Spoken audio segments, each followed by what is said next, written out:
Whenever we look at an image, one thing that happens is that it's like looking in a mirror. And that is why I think that Stanley Tucci is our finest American actor and our most handsome. When we see an image of two people, it works like a crossroads. Which person do you most identify with?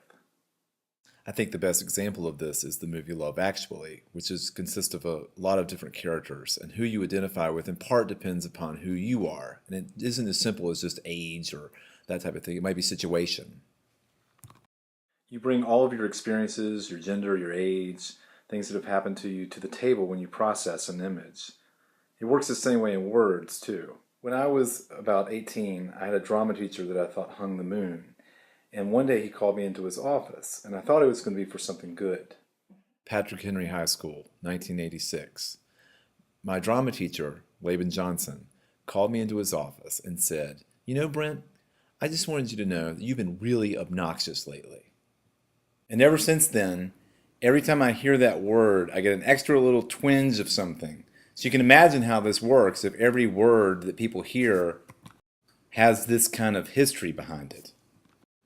And images have this history as well. Various psychological tests have been developed using these kinds of images to glean things about our personality. One of the most obvious ones is the Rorschach print.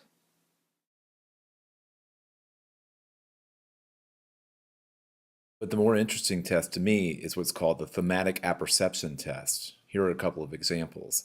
And what the person's supposed to do is to look at these images and write a story. Where we see images can also affect their meaning. Take, for example, the milk carton. Milk cartons were once a wholesome space, advocating church and things like that. But in the early 1970s, they began to be a space for missing children. The recontextualization of the space can be seen here with this image of Manu Ginobili, who had a bad game and didn't show up for a playoff game for the Spurs. I want to put some of these ideas into practice using a painting from the early 1900s. When we first look at this painting, we have to decide what is going on between these two people. Is the person on the bed grieving? Is he a preacher? Is she dead? When we see the title, this last reading becomes apparent. The title is Murder at Camden Town. Its artist, Walter Sickert, is shown here.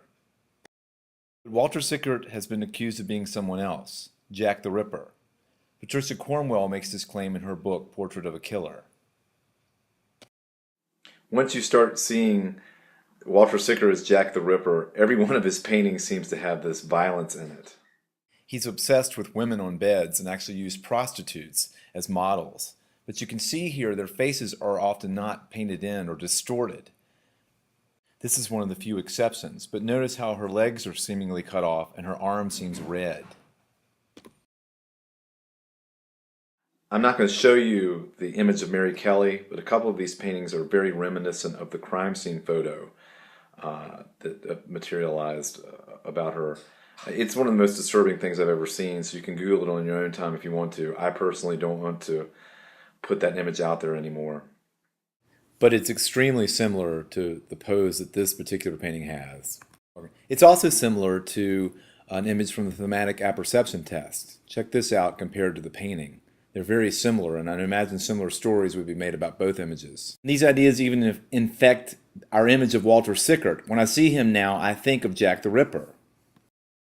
But contexts always affect images. You can't think of this image of me without thinking about Andy Warhol.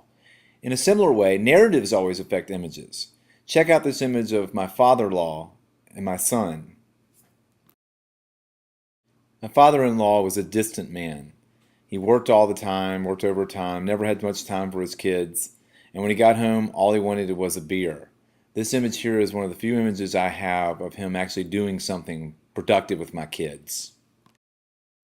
And pretty much everything I just told you was a lie. He's actually a great man who retired in order to spend more time with his grandchildren. I can't ever thank him enough. But when you heard that about him, weren't you judging him? You know, looking at the beer and thinking, okay, what a loser. Anyway, I hope this helps you unpack and analyze images on your own. Have a great weekend.